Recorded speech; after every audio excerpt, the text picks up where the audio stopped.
Hello and अस्सलाम वालेकुम guys.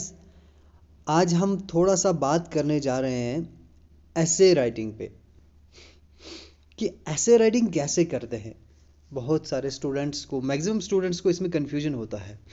Simply student क्या करते हैं, जो भी एसेज होंगे कहीं से इंटरनेट से ले लिए या कहीं से बुक से ले लिए, कहीं से भी उठा के बस उसे सिंपली लर्न कर लेते हैं, तो एक ऐसे बना लेते हैं। ये बात हुई एकेडमिक लेवल की। अगर मैं किसी एग्ज़ाम लेवल की बात करूँगा तो हम सारी चीज़ इसमें कवर करने वाले हैं कि कैसे एक ऐसे, चाहे आप एकेडमिक लेवल से हो या फिर आप किसी एग्ज़ाम के लिए आप प्रिपरेशन कर रहे हो, किसी आप सिविल सर्विस के लिए एग्ज़ाम के लिए प्रिपरेशन कर रहे हैं, तो उसमें आप ऐसे कैसे लिखते हैं। एक ओवरव्यू बताऊंगा मैं आपको कि एक जब ऐसे हम लिखते हैं तो कितनी सारी चीज़ें इंसान को माइंड में रखनी है, तो ऐसे लिखने से पहले, ठीक है ना। क्योंकि ऐसे राइटिंग एक काफ़ी इंपॉर्टेंट टॉपिक है, काफ़ी एक अच्छा इंपॉर्टेंट टॉपिक है जो बहुत सारे स्टूडेंट्स को समझ में नहीं आता कि कैसे करना होता है। ठीक है, तो बहुत सारे वेज आपको बताऊंगा मैं कि कोई भी एक ऐसे आप कैसे लिख सकते हो, चाहे किसी भी टॉपिक पर आपको ऐसे आ जाए तो आप आराम से सिक्योरिंग मार्क के साथ कैसे लिख सकते हैं। फाइन, चलिए देखते हैं। देखिए गाइस, अगर हम बात करेंगे ऐसे राइटिंग की, तो सबसे पहले लेट्स एन एग्जांपल, मैं आपको एक एग्जांपल बताता हूँ मैं, ठीक है ना। कि आपको जब भी एग्ज़ाम में, अगर मैं आपको एकेडमिक लेवल की बात करूँ या किसी भी एग्ज़ाम लेवल की बात करूँ मैं, वहाँ पे आपको क्या आता है, आपको टॉपिक्स आते हैं बहुत सारे। ठीक है ना, दो, एक दो तीन चार पाँच पाँच टॉपिक्स आते हैं, उनमें से आपको एक टॉपिक उठाना होता है और ऐसे लिखना होता है। फाइन, एक टॉपिक उठाना है।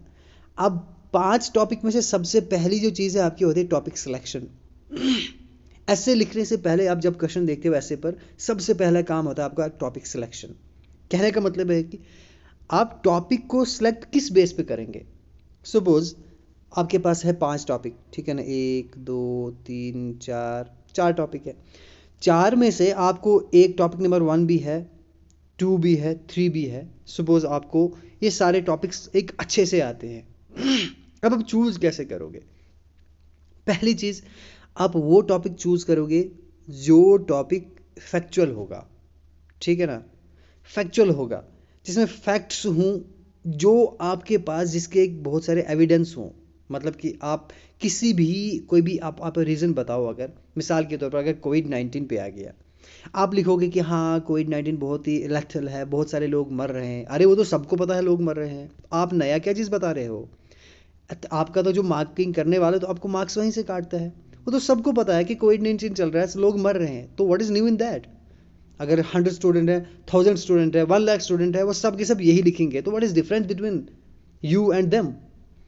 तो कहने का मतलब है कि वो टॉपिक आप उठाओ। सपोज अगर आप लिख रहे हो कि आप लिख रहे हो कि कोविड 19 से लोग मर रहे हैं, तो आपको इसके जो आपका कमेंट है, आर्गुमेंट है, उसको सपोर्ट करना होगा विद सपोर्टिंग कमेंट्स के साथ, विद सपोर्टिंग आर्गुमेंट के साथ। वो क्या है, आप ये बता सकते हो, कि फैक्ट बता सकते हो कि अमेरिका ने, या न्यूयॉर्क, द न्यूयॉर्क टाइम में, इस अखबार में ये न्यूज़ छपी है कि फ़लानी दुनिया के किसी फ़लानी जगह पर ऐसा ना करने की वजह से, ऐसा लाइक कि जो भी काशंस हैं, जो भी एसओपीज़ हैं, वो फॉलो ना करने की वजह से वहाँ पर ये चीज़ फैल गई और इतने लोग पॉजिटिव हो गए, ठीक है ना, और इतने लोग मर गए।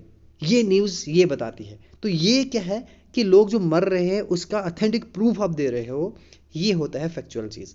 यानी कि ये चीज़ आप एविडेंस पेश कर रहे हो, तो that makes this unique, your ऐसे राइटिंग यूनिक, ठीक है ना।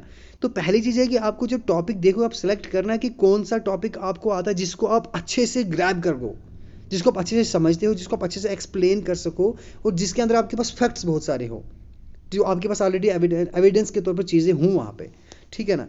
ऐसा नहीं हो कि जिसमें आपको कोई फिलॉसफी के पोर्शन में से कुछ ऐसा हो, ठीक है, जहाँ से आप बहुत कंफ्यूज हो जाओ, ठीक है ना, बहुत लंबी लंबी कमेंट्स आपको ढूंढने पड़े, बहुत ही वो ओपिनियन देनी पड़े, ठीक है। तो पहली चीज़ ये है कि आप टॉपिक को बड़े ध्यान से सिलेक्ट करेंगे, जिसमें आप सपोर्टिव कमेंट कर सकते हैं, जिस तरह से आपके पास एविडेंस होंगे, कुछ जो फैक्ट्स होंगे, ठीक है ना।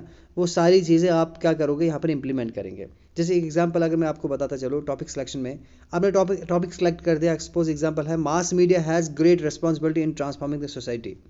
ये यूपीएससी लेवल का एक ऐसे है, ठीक है ना।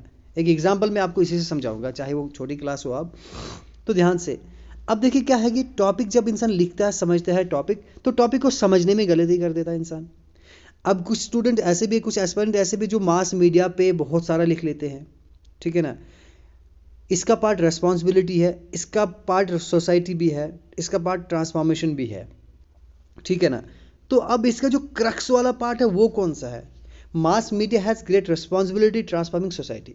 एक्चुअली जो मेन क्रक्स इसका है वो रेस्पॉन्सिबिलिटी है, जिम्मेदारी है। किसकी जिम्मेदारी? मास मीडिया की है, ठीक है ना। यहाँ पर सोसाइटी भी, कुछ लोग सोसाइटी पे ना आधा आधा ऐसे सोसाइटी पे लिख लेंगे, हालांकि सोसाइटी का यहाँ पर कोई रोल नहीं है। ये नहीं बोल रहा कि सोसाइटी का जो मेन रोल ऑफ सोसाइटी नहीं है, रोल ऑफ मास मीडिया है, या what are the responsibilities of mass media जो सोसाइटी को ट्रांसफॉर्म करेंगे। बट या इन सारी चीज़ों को हमें एक्सप्लेन करना होगा, सारी चीज़ों को, लेकिन जो इसका क्रक्स है वो उसका है मास मीडिया की रिस्पॉन्सिबिलिटी, क्या क्या जिम्मेदारियाँ हैं। आप मास मीडिया को तो एक्सप्लेन कर सकते हो थोड़ा सा, अब ये नहीं करोगे कि मास मीडिया ये है, मास मीडिया वो है नहीं। जब हम लिखेंगे तो ज़्यादातर हम किस पे करेंगे कमेंट? रिस्पॉन्सिबिलिटी है। हम लिखेंगे this is the responsibility of this one is also, this one is also, this one is also. किसकी है? मास मीडिया पहले बता दोगे, फिर उसकी सारी रिस्पॉन्सिबिलिटीज़ आएंगे, कॉन्सिक्वेंसेज आएंगे, ठीक है ना, उनकी चीज़ों के। सोसाइटी के ऊपर क्या क्या चीज़ें आ रही है, सोसाइटी मिक्सचर में कहीं कहीं आ जाएगा, पर जो मेन जो इसका जो सेंट्रल पॉइंट है वो रिस्पॉन्सिबिलिटीज़ है। फाइन। उसके बाद आपने टॉपिक चूज़ कर लिया, फिर आपके माइंड में क्या चीज़ आएगा? जब आपकी टॉपिक चूज़ कर लेना, ब्रेन स्टॉर्मिंग होगी, माइंड में बहुत सारे आइडियाज़ होंगे, बहुत जितना भी आपने नॉलेज आपने पढ़ा होगा वो सारा आपको माइंड में आ जाएगा कि अब हम कैसे करेंगे इस टॉपिक को, हम वो सारी चीज़ें करेंगे। तो उनके अब उसका एक ऑर्डर होता है, यानी कि ऐसा नहीं कि जो चीज़ आपको शुरू में एक्सप्लेन करनी है वो आप एंड पे करो, एंड पे याद आपको आ रहा है तो वहाँ पे आपने कर दिया, ठीक है ना। जो यहाँ दूसरे नंबर आनी चाहिए वो पहले नंबर आ गई, तो पहले नंबर वाली चीज़ दूसरे नंबर में आ गई, या बाद में याद पता चला, या जो चीज़ दूसरे नंबर आनी थी वो आपको अभी याद आई नहीं, आपने कोई पॉइंट एक्सप्लेन कर दिया, कंक्लूजन पे आप पहुँच रहे हैं उससे पहले, तब आपको पता चल रहा है हो ये तो यहाँ पर आनी चाहिए थी। तो वो चीज़ आप फॉलो नहीं करना, आप एक ऑर्डर फॉलो करो, एक प्रॉपर जो चीज़ जहाँ पर आनी चाहिए वही। आप थोड़ा सा टाइम ले लो ऐसे के लिए, माइंड में एक रफ बनाओ, ठीक है ना, एक बनाओ, या आपको सामने पेपर है जो भी है, जो भी रफ के लिए है, उस पर आप एक थोड़ा सा आइडिया बना दो कि ये पॉइंट पहले आएगा, ये पॉइंट पहले आएगा, ये पॉइंट आएगा, ये पॉइंट आएगा, बस उन पॉइंट को हिसाब से एक्सप्लेन करते जाओ अपने अपनी ऑर्डर की जगह पर।